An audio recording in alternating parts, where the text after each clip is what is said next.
to the Comptia Network Plus course. Notifications, SIEM systems not only assess the aggregated logs in real time, they generate alerts on notifications when an issue is discovered. This allows for continuous monitoring of the environment in a way not possible with other log centralization approaches such as syslog. Speed test sites.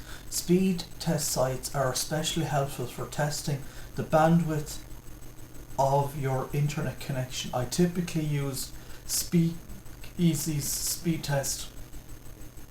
Just search for speed test or DSL speed test and you'll get a whole host of speed test sites. Figure 1810 shows the speed test site that I use. Looking Glass sites. You can access a Looking Glass LG server remotely to view routing information. They are servers on the internet that run Looking Glass software that is available to the public. The servers are essentially read-only portals to the router belonging to the organizations running them. They are basically just providing a ping or trace route from a remote location for you. Figure 1811 shows an output from a Looking Glass server. Server logs. Windows Server 2016 and most other Windows operating systems come with a tool called Event Viewer that provides you with several logs containing vital information about events happening on your computer. Other server operating systems have similar logs, and many connectivity devices like routers and switches also have graphical logs that gather statistics on what's happening to them. These logs can go by various names like history logs, general logs, or server logs. Figure 1812 shows an event system log from Windows Server 2003 machine. On Windows servers, a minimum of 3 separate logs hold different types of information. Application contains events triggered by applications or programs determined by their programmers. Example applications include Live Update, the Microsoft Office suite, and SQL and Exchange servers. Security contains security events like valid or invalid logon attempts and potential security problems. System contains system events generated by Windows system components including drivers and services that start or fail to start. The basic big tree can give us lots of juicy information about who's logging in, who's accessing the computer, and which services are running properly or not.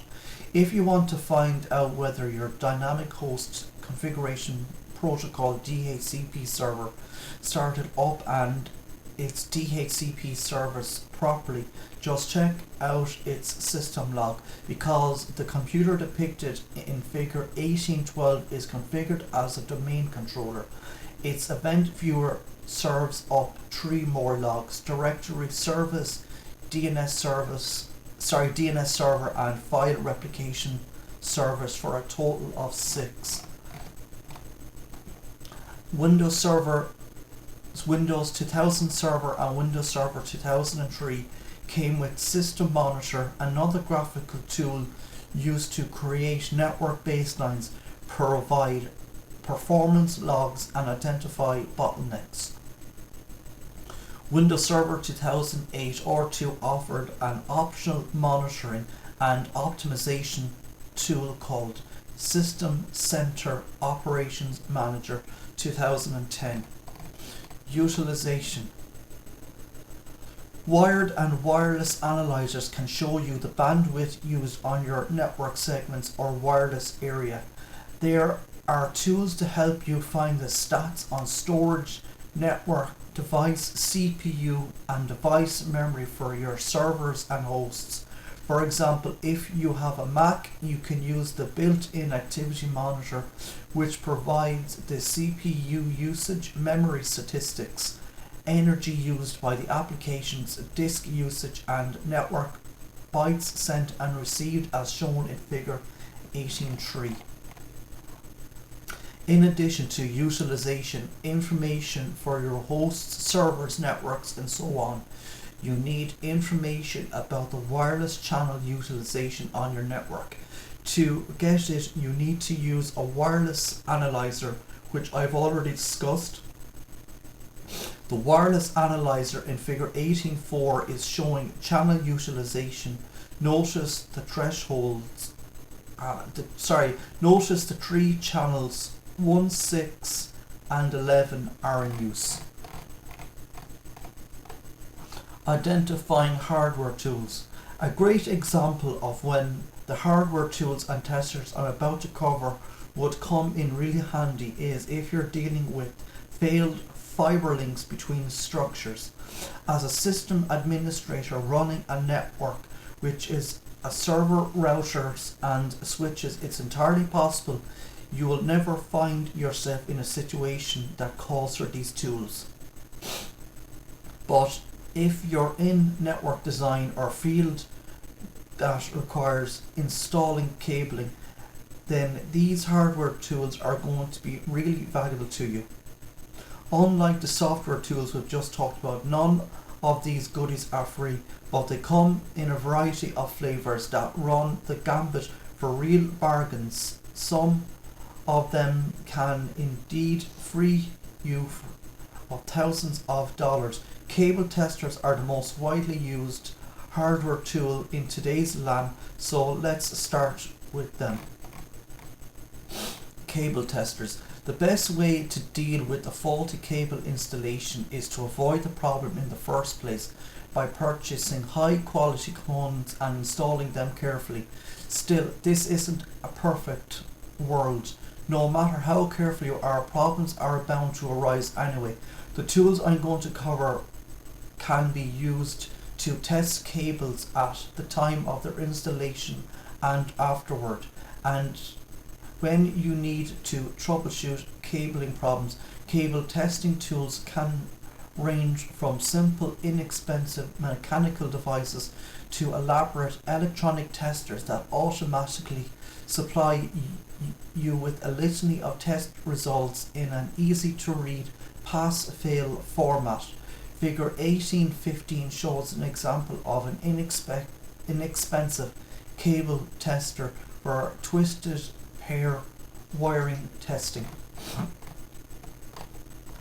The little box can verify the connection through the cable and tell you if the cable is straight through or crossover. It can also identify problems such as grounding issues. Sometimes a problem is not a complete lack of connectivity.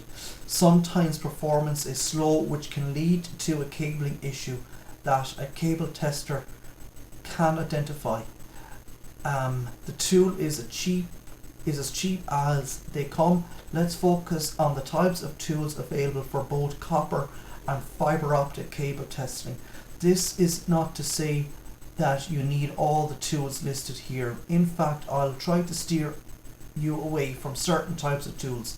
Sometimes you'll get lucky and have the luxury of choosing between high-tech and low-tech devices that perform roughly the same function. You can choose which ones you prefer according to the requirements of your network, your operational budget, even your temperature and time constraints. Some of the tools are extremely complicated and require extensive training to use effectively, whereas others can be used by pretty much anybody equipped with a functioning brain. Other important considerations to keep in mind when selecting the types of tools you need are based on the description of cable tests given earlier in this chapter. The test results required by the standards you're using to certify your network and the capabilities of the people who will be doing the actual work. And don't forget the potentially painful cost of some of them. Loopback adapter plug.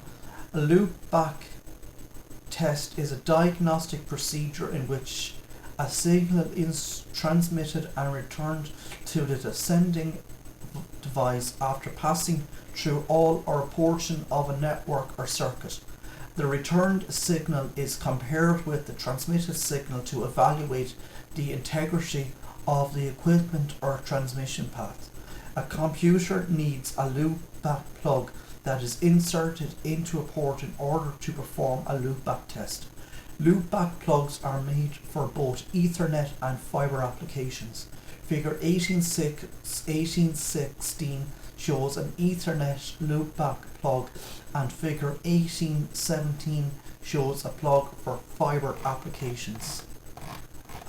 So I don't seem to have that here, but anyway, if you like this video, please consider like, sharing and subscribing. Thank you.